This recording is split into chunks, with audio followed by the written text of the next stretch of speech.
Hey everybody. Today I want to talk about how to change. It's a big topic because a lot of people talk about wanting to make a change.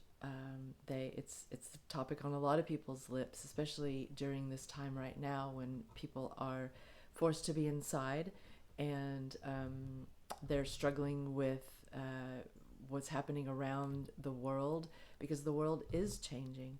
So it prompts questions inside all of us like, how do I change? Should I change? I want to change, but I don't know how to change. So I'd like to help you out with that a little bit if I could. I think about change as a visual. I have a visual aid that I think might help.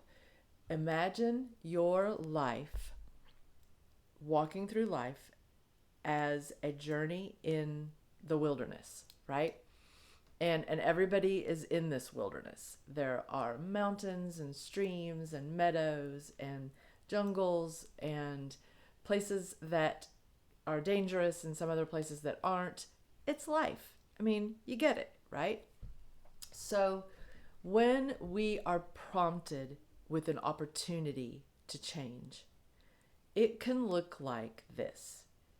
You're walking down a path and suddenly you come to a passageway that has brambles or bushes or something on either side of it, and really only one person can fit through there, or somebody's going to get hurt, scratched up, or otherwise stuck.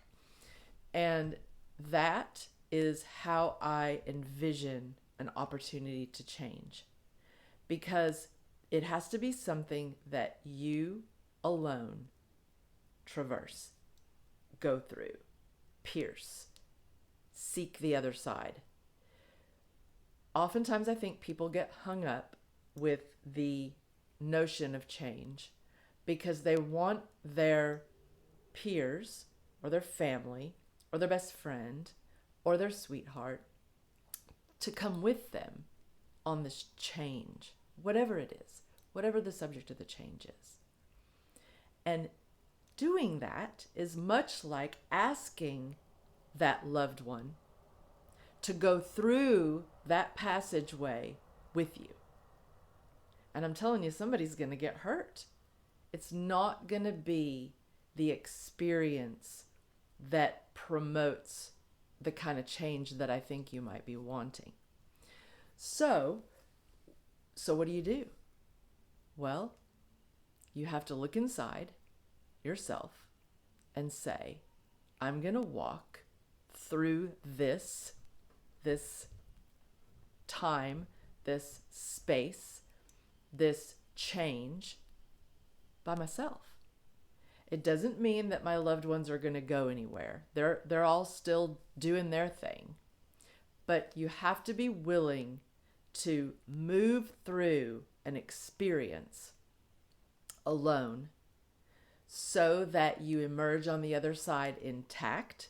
Now, those folks can follow you. They absolutely do not have to leave you, but it's their choice. They may stay back in that thicket, throwing a tantrum or refusing or mad at you, whatever, for 10 years, right? But it's their choice as to whether they want to walk through that passageway and continue on. Now, one of the things that I think you have to think about, if you are willing to move through a time period or a circumstance alone, and by that I mean in your heart and in your mind, right? That it's not about going and living on a mountain by yourself somewhere. I'm not talking about that, you guys. But one of the things you have to consider is that the more you carry with you through that passageway, the less likely you are going to emerge unscathed. You need to be traveling light and ready to move through that passageway without all the nonsense around you. You have to determine what that nonsense is. Is it a worn out relationship? Is it actually possessions? Am I swimming in possessions? Do I have all of these? Do I feel boxed in by my circumstances or the choices I've made in the past? These are all technically artifacts, okay? They are things that you bought or created or welcomed into your life, right? But to a large extent, they are artifacts. And it doesn't mean that you can't go forward and make more artifacts or call more artifacts toward you, right? But being able to move through this period of change means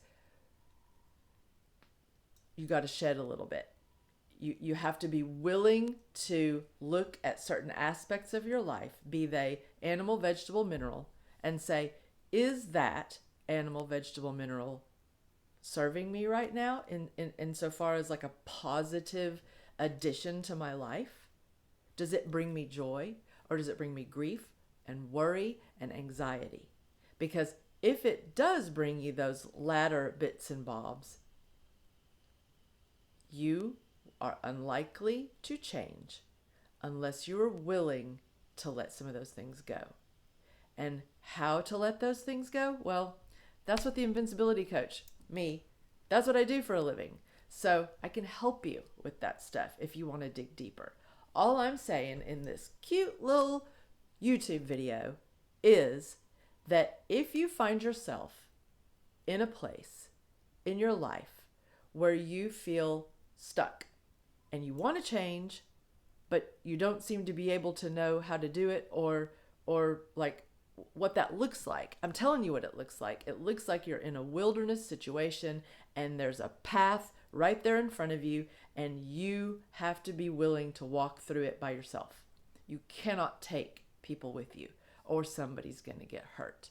They can go, they can follow you, they can go on their own and make their own changes. But that is for them to decide. So, it's a little deep today, you guys. I get it, right? But I'm trying to get the planet in a better mood. And if we've got all of these people bottlenecked at these various passageways in the wilderness of life because people are unwilling to pass through them alone and make a change for the better in their life, I don't think the planet's going to get in a better mood. So we got to have a few people that are willing to kind of like elbow their way to the front and be like, look guys, I'm going to go through this passageway and I'm going to be fine. All right? And you can follow me if you want, but I want to change. I want to see a better world.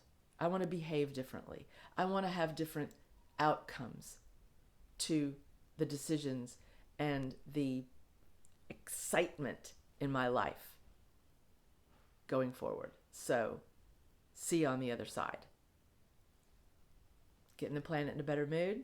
Please subscribe to my channel. I love you guys to pieces. Peace out.